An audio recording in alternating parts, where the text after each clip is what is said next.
sun.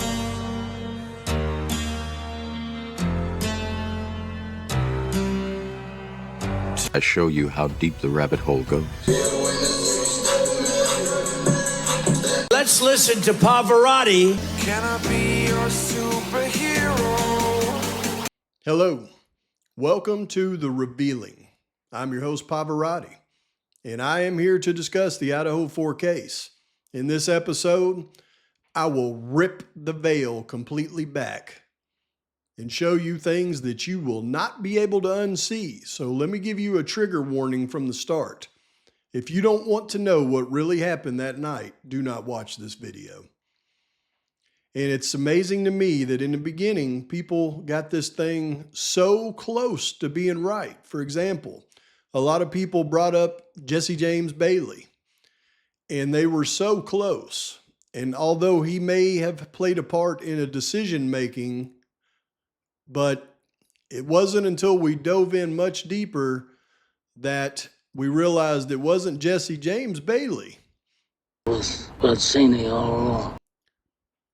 It was associates in the same organization. And until you really know the truth about Gill, Slocum, and possibly Cervantes, then you will never understand the truth about the atrocity on King Road. Again, in this episode, I will rip back the veil. In the opening, you heard many different sounds coming from that X6 Model M that I've discussed in the past.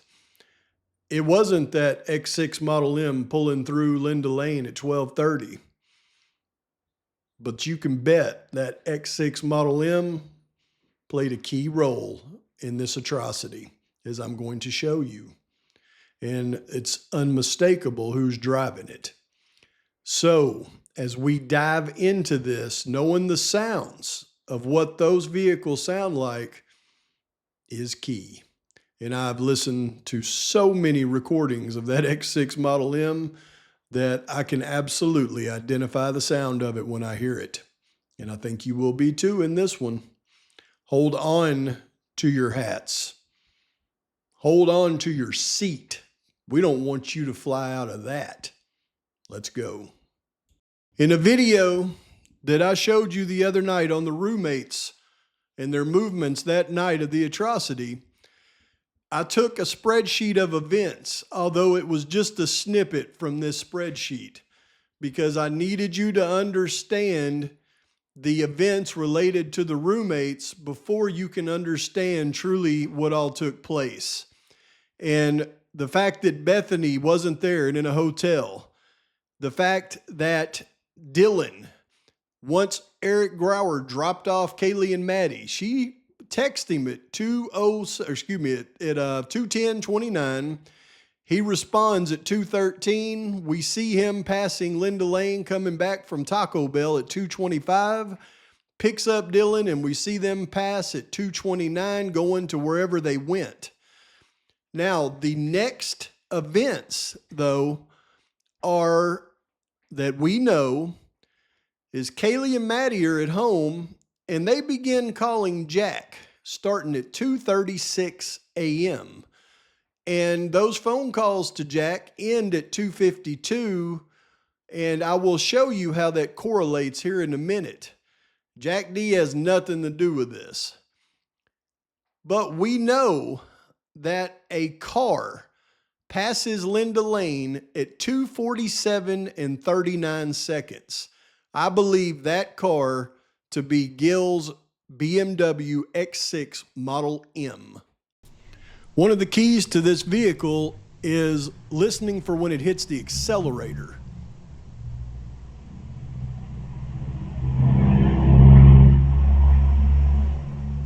It hit the accelerator right before it came to that stop.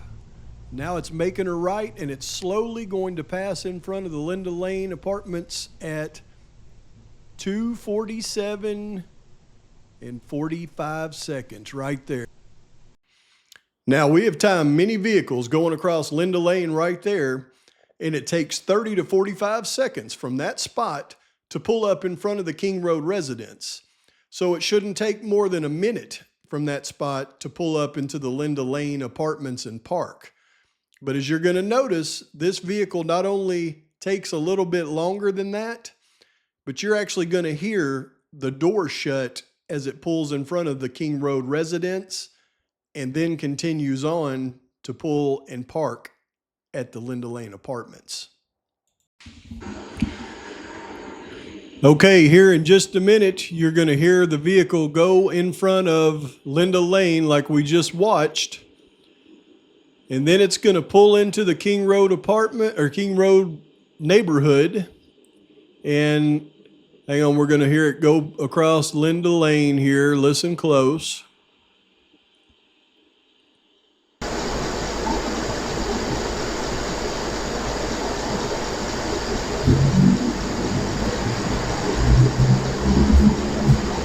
There it went. Now it's going to pull into the King Road neighborhood and pull right in front of the King Road residence.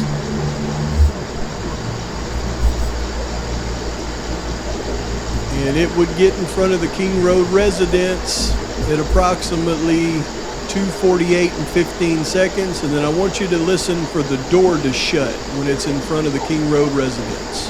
Listen close.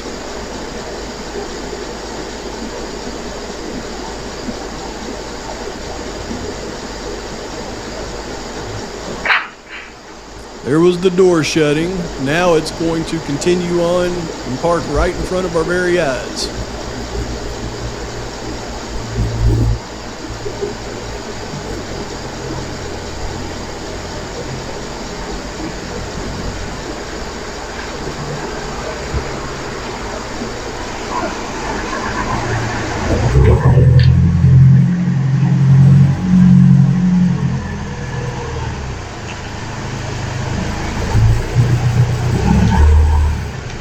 Unmistakable sound of a BMW X6 Model M.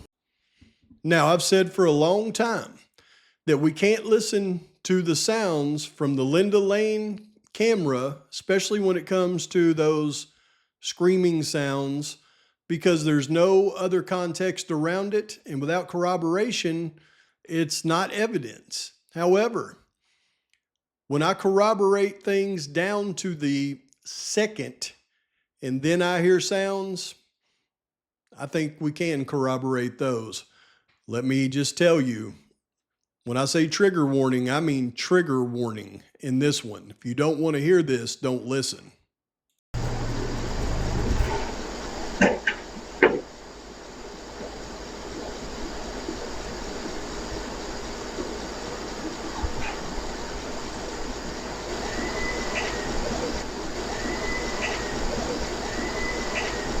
So when we go back to our spreadsheet, the door closes in front of the King Road residence at 2:48 and 19 seconds.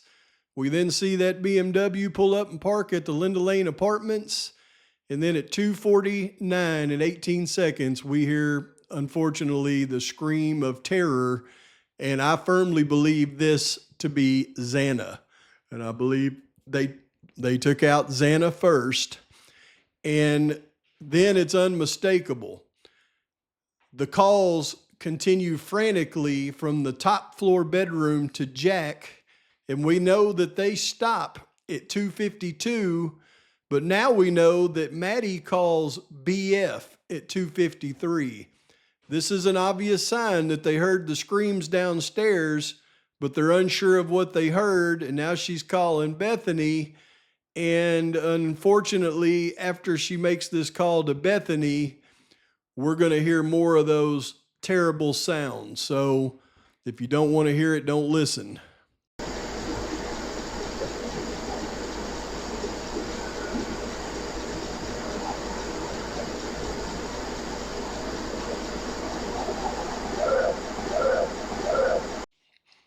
Now I know what that sound is. And unfortunately, with that sound correlating with the evidence that I just showed you, and we know that the last phone call that Maddie ever made was at 2:53 to Bethany, and then at exactly 2:54 we hear the unmistakable sound of somebody being attacked with a knife. It's well, we know what happened at this point. So that means the atrocity happened right before 3 a.m. However, as I've mentioned, Dylan didn't return home until 4:20. And if you watch the video that I did, I mean, it's unequivocal. And just in case you are, I guess, not agreeing 1,000%, when we see the vehicle cross Linda Lane at 4:19, I certainly believe that to be Dylan.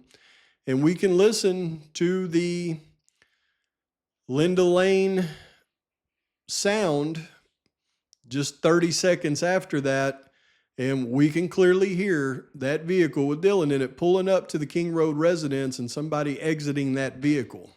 Listen close. And again, this is what I firmly believe, that Dylan's returning home right here. She passes Linda Lane at 4:19. And you're going to hear this vehicle pull up in front of the King Road residence at exactly 4:20 and 6 seconds. Listen close.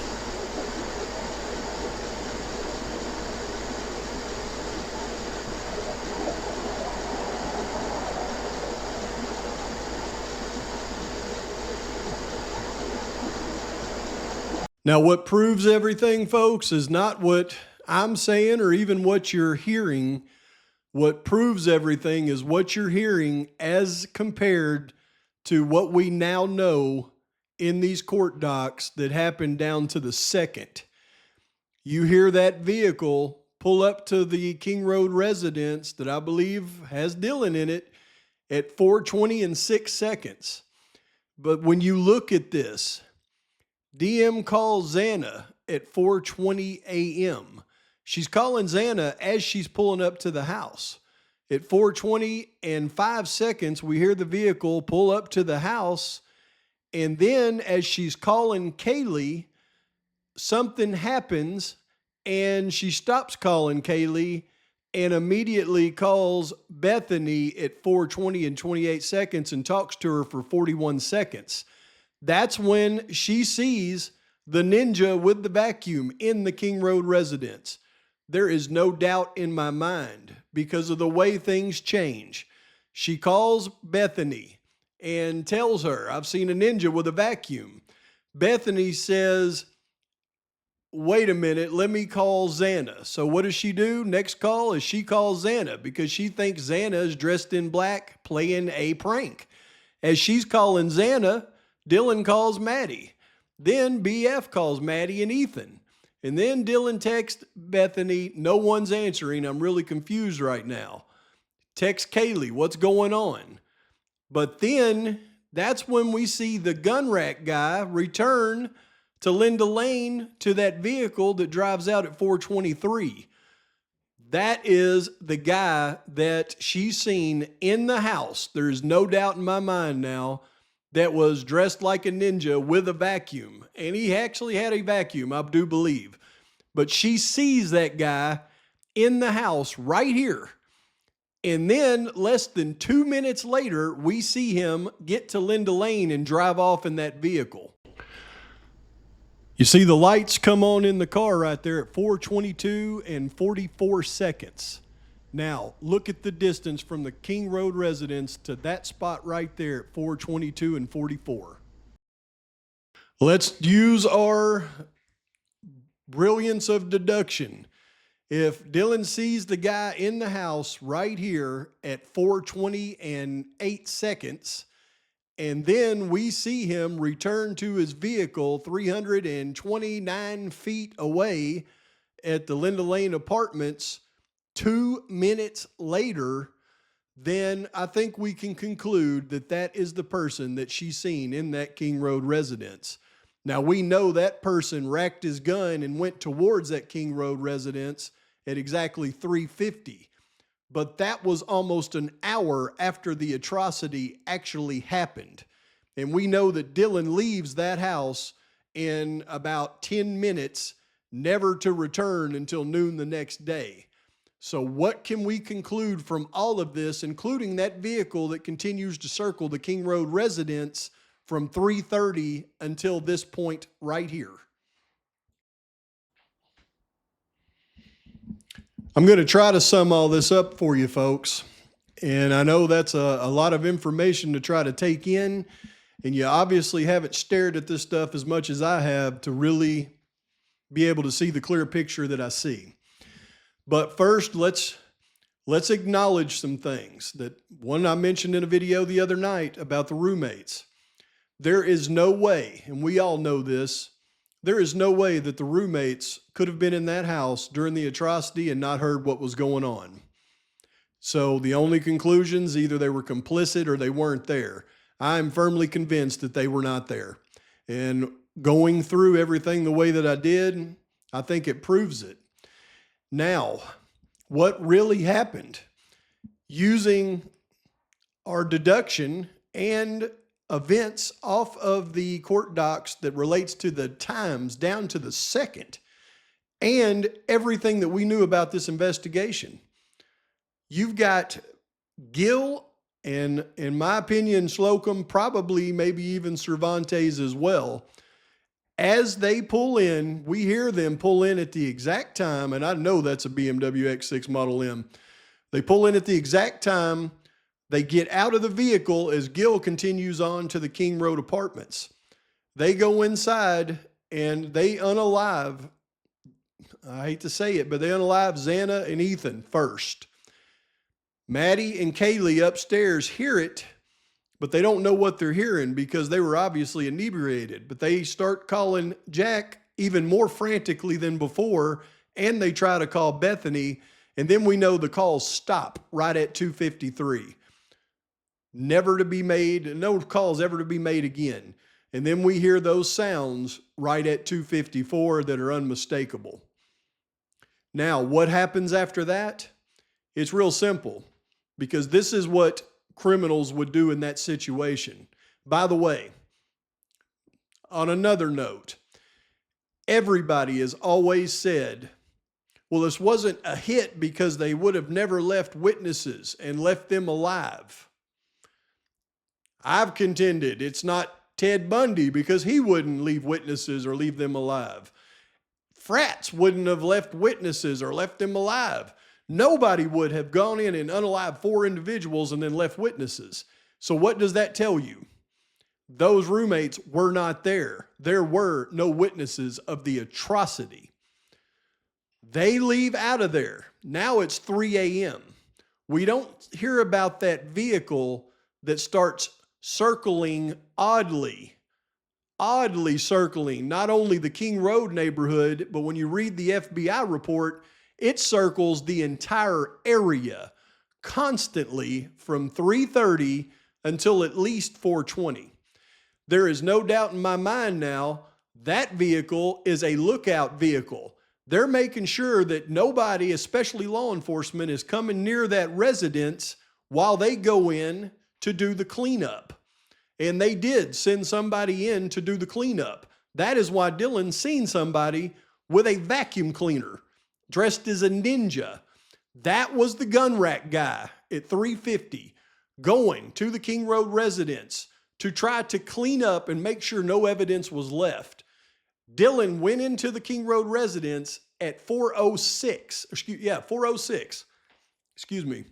She went into the King Road residence. What time did we establish? 4:20 and 6 seconds.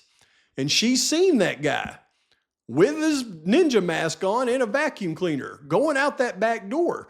Dylan immediately made an about face and ran back out to the car. That guy then walked directly to the Queen Road apartments and got in that car and drove off. That was the cleanup guy.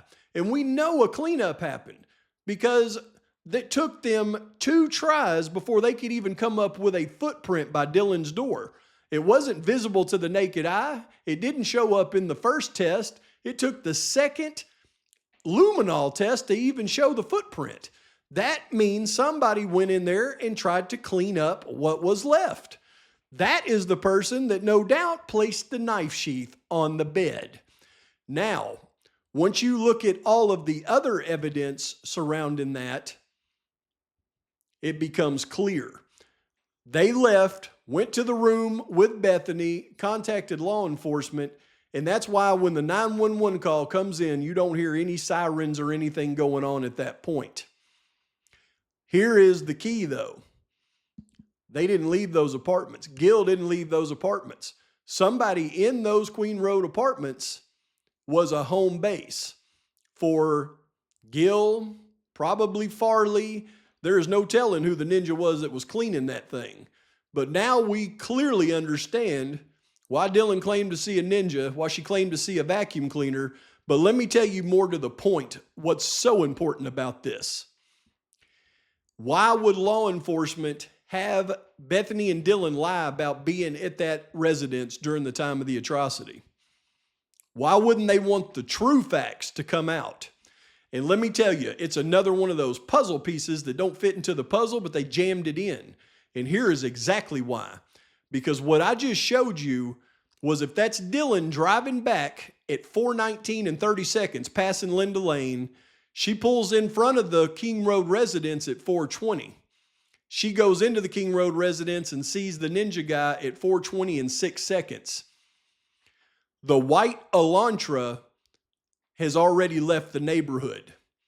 In fact, the vehicle that I believe had Dylan in it, when it pulled into the neighborhood at 4:19 and 30 seconds, and we know it did because we can hear it. When it pulled into the neighborhood, it would have passed. There's no way it couldn't have. It would have passed the white vehicle that was leaving at 4:20 that they caught on camera that they're suggesting is Bryan Kohberger. And because of that, Dylan going in and seeing that ninja at 4:20 and 6 seconds proves that it's not Bryan Kohberger. And that is exactly why when this thing first started, law enforcement said nobody else was in the house. And then it started to change. Well, maybe somebody was in the house. And then when it finally came out, oh, the roommates were in the house and it didn't make sense to anybody. But then they were both downstairs. Then one was upstairs. Then they stayed upstairs, but then they went back downstairs. The reason this thing has changed 100 times is because they've changed it as they've gotten more and more information. But they can't go to the truth because the truth proves it wasn't Bryan Kohberger that they seen in that house. The timetable does it. Watch this video 50 times if you have to be able to gather everything, because what I just described to you in this video is what happened down to the second. Please like and subscribe to this channel. Post your comments, thoughts, criticisms. And until next time, Pavarotti's out. And this week we heard the target attack, walk back, and then reverse it back to it being a target attack. What can you tell us about the targeted attack? We're sorry, we can't give you that information. I'll cut to the chase. Yeah. Their means of death don't match. Maddie's They don't. and Kaylee's cause of death, it does not match based on the autopsy report. They don't match. Yeah. Would indicate that one of them He doesn't have to may go have up been the target. steps. Let's stop playing games, guys. I need somebody to step up and be an alpha. Be somebody to be a leader. Don't make me do it. I don't want to do it. He doesn't have to go up the steps. Oh, gonna give it a shot. Only wanna